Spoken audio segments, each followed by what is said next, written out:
예민수의 경제토크 2차 전지에 대한 고민들 하나씩 풀어가고 있는데요. IM증권 서울금융센터 이창환 영업이사님 오셨습니다. 결국은 뭐 트럼프 취임하는 거는 기정사실이고요. 그죠? 트럼프 2.0 시대 대응책인데 뭐 여러 얘기를 했습니다만 그거를 대비할 수 있는 방법과 그런 업체들을 눈여겨봐야 된다. 예, 포인트 좀 말씀해 주십시오. 그러니까 어제였죠. 어제 오늘 시장에 누르는 게 관세 얘기였습니다. 네. 그러니까 트럼프가 모든 중국산 제품에 10% 추가 관세하고 멕시코랑 캐나다도 25% 관세를 한다는 얘기했는데 여기에 키를 잡은 게 페날리 해결 시까지예요. 페날리는 뭐 마약에 대해서 이제 얘기를 한 상태고 멕시코랑 캐나다산 제품에 20% 관세 부과한 게 이게 좀 컸습니다. 왜냐면 중국은 이미 전기차 그렇죠. 100% 한국에 또 추가로 하는 거라서 뭐 그러려니 하는데 멕시코랑 캐나다 쪽에 진출한 기업들이 많이 있기 때문에 뭐 기아차 같은 경우가 지금 거기에 걸리고 현대이와 같은 경우가 그 HV 그 엔진을 또 개발을 거기서 만들고 또 딸린 부품 업체들 많이 있고요. 또 이제 그 국내 배터리랑 소재 업체들도 캐나다 쪽에 공장 있는 기업들이 있거든요. 양극재는 뭐 에코프로 BM이라는 포스코페트리움도 그 캐나다 쪽에 있고 그래서 이 부분들 취임 첫날에 첫 행정 명령 중 하나로 관련 문서에 설명할 것이라고 얘기했는데 취임 첫날에 할 게 많아요. 참 바쁘겠습니다. 네. 그래서 관세는 두 나라가 마약 특히 페날리 같은 불법 이민자 당석을 강화할 때까지 유지될 것이다. 그러니까 이제 이거 강화하면은 이제 안 하겠다는 거잖아요. 그렇죠. 이건 좀 지켜봐야 되겠고 이게 관세 이슈가 나왔어요. 이게 이제 시장을 누르는데 그럼 결국에는 보시면 관세를 피하려고 하면 어떻게 될까? 요 생각을 해봐야 되는 거죠. 미국의 생산성이 있으면 관세를 피할 수 있죠. 그렇죠. 그러면은 그럼 앞으로 공장을 짓는 게 좋을까? 아니면은 지금 이미 대규모의 생산 시설을 보유한 기업들이 좋을까? 이 생각을 해보면 명확하단 말이죠. 그렇죠. 왜냐하면 공장 짓는 데까지 시간이 많이 걸리잖아요. 그러니까요. 이미 대규모 캐파를 지은 기업들이 누굴까 보면은 배터리 기업들인 겁니다.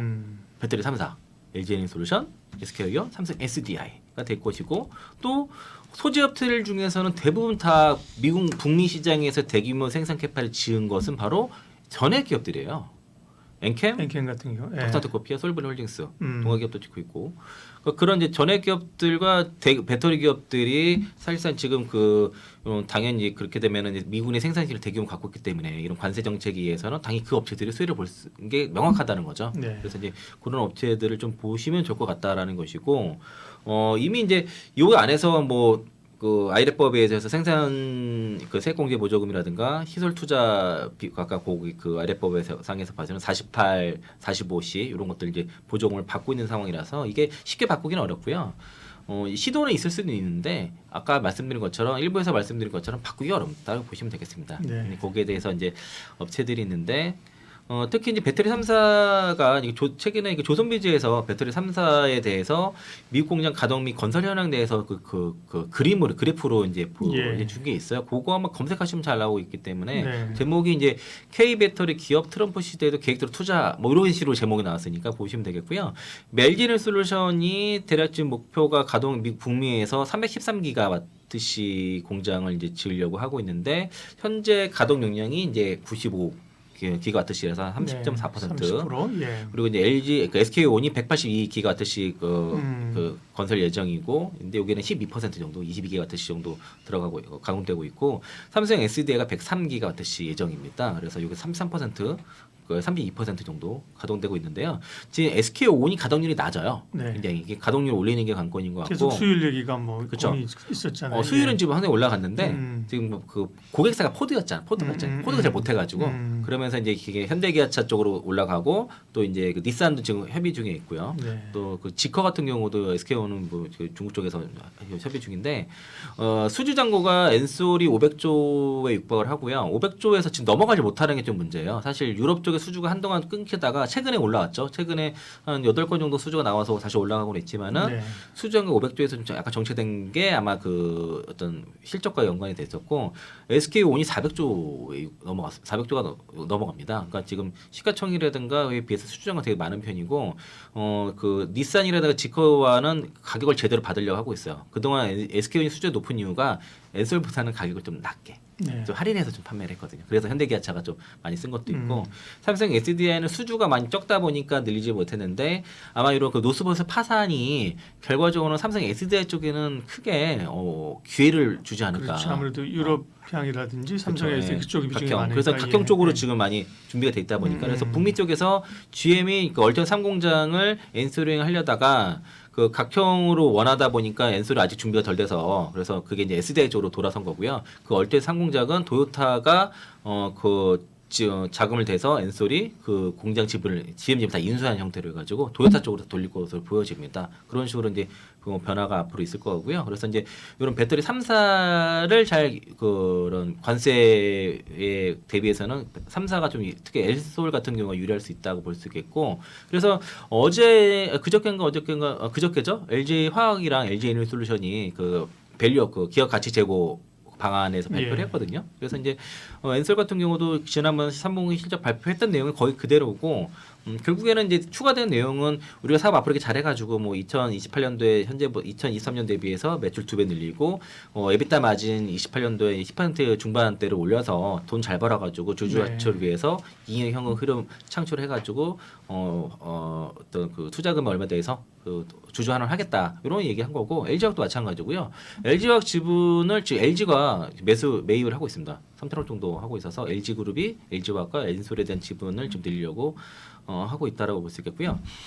특히 LG에너지솔루션 같은 경우가 지금 지역 포트폴리오 다변화하고 지역도 북미 중심으로 더 올라가고 또 이제 고객 전기차 어떤 그 고객수 다변화하면서 폼팩터도 다양하고 ESS 쪽 비전기차 부분도 많이 늘리고 해가지고 잘하겠다는 내용들이 많이 있어서 요거는 이제 LG에너지솔루션 대표적으로 말씀을 드렸던 건데 저는 이제 그래서 이제 지금 대장주는 지금 LG에너지솔루션을 보는 게 맞고요. SK 이노베이션 올라가는 거는 지금 배터리 때문에 올라가는 게 아니에요. 예. LNG 때문에 올라가는 겁니다. LNG 그 트럼프 시대 LNG 때문에. 네, 그래서 네. 그 LNG 주로 SK 이노베이션 지금은 일단 그렇게 보시면 좋을 것 같고 제가 좀 더 말씀드리고 싶은 건 전액 쪽인데 네. 얼마 전에 SNE 리서치에서 그 리튬이온 2차 전지 전액 기술 동향과 시장 전망에 대한 자료가 나왔습니다. 네. 그게 이제 뉴스로도 나오고 리포터도 나왔는데 전액 수요가 올해 142만 톤에서 2035년에 이제 446만 톤까지 한 11% 정도의 연평균 성장률을 나올 거라고 예상을 하고 있고 올해 대비해서도 300만 톤 이상 추가 수요가 발생할 거 전망을 하고 있는 상황이고요.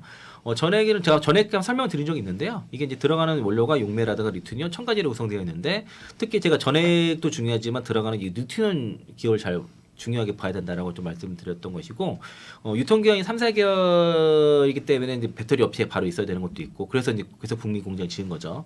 또 이제 이런 제품 개발은 이제 IT 형태는 뭐 3-4개월이지만은 전기차용 1년 이상 이제 제품 개발을 해야 되기 때문에 이게 이제 그 업체들이 아주 막 많지는 않아요. 그래서 특히 이제 그 전에는 일본이라든가 국내 업체들이 많이 장을 했었지만은 이제 최근에는 거의 중국 업체들이 거의 저가로 막 이렇게 많이 장을 한 상태고 예.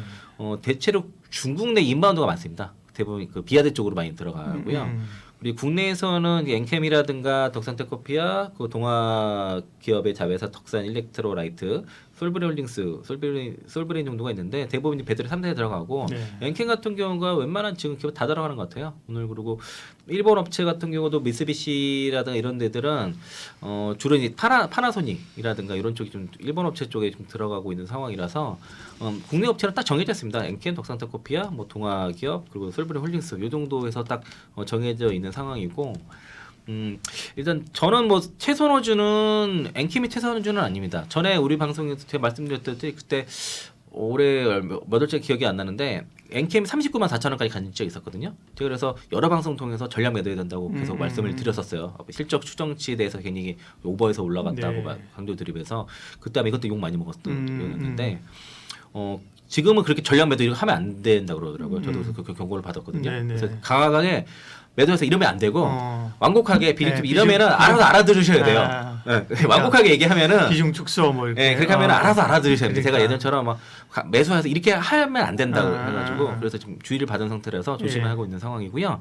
엔캠이 오늘까지가 그 2,500억 그 공모 전환사채 청약 마감일입니다. 그래서 이제 이거는 리피싱이 상방은 없고 밑으로만 있기 때문에 뭐 주가 더 빠져도 뭐 12만 대에서까지도 그 리피싱이 될 수 있어서 오히려 좀 괜찮다고 볼 수 있겠고 이거 이제 대표 주관사가 KB가 KB랑 그 인수사가 이제 인수회사가 대신증권인데 혹시라도 청약 미달돼도 그 주관사 전액 인수기 때문에 불발은 염려는 없습니다. 그래서 이 2,500억을 가지고서 미국 내 시설 투자에 집중할 계획이고요. 그 조지아주에 위치한 그 북미 제1공장 설비 증설과 운영 노하우를 활용해서 이제 어쨌든 북미 미국 내에서는 전액으로는 최대 전액 생산 기업으로 이제 올라서겠다라고 얘기를 하고 있고 그 AESE라고 해서 이제 그 일본계 중국 기업 중국 업체가 인수했죠. 네.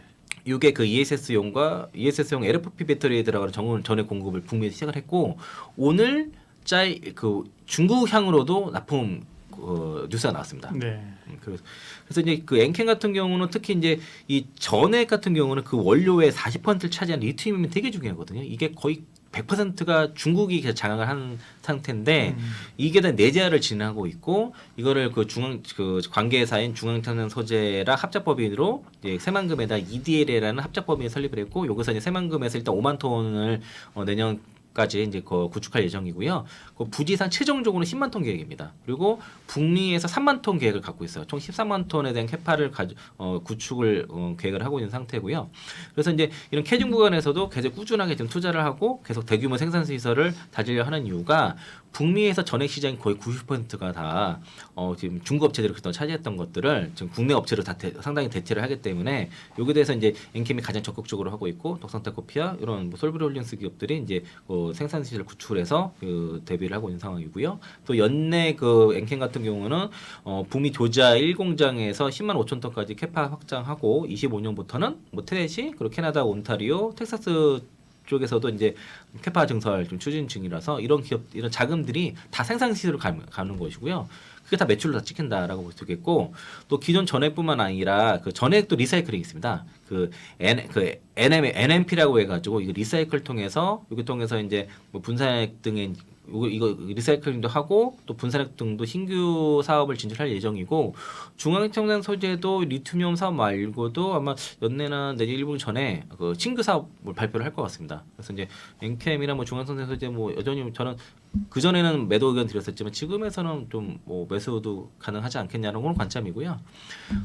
오늘 이제 뉴시스에서부터 해서 오늘 이제 그 AS 쪽에 그 전액 공급사 선정됐다는 거는 이게 북미도 들어가지만 이제 중국향 또 이제 유럽향 쪽으로도 그 들어간다. 이런 관점에서 바라보셨으면 좋을 것 같아서 지금 엔캠 뭐 지금 뭐 매수 관점을 볼 수 있지 않나 싶고 네.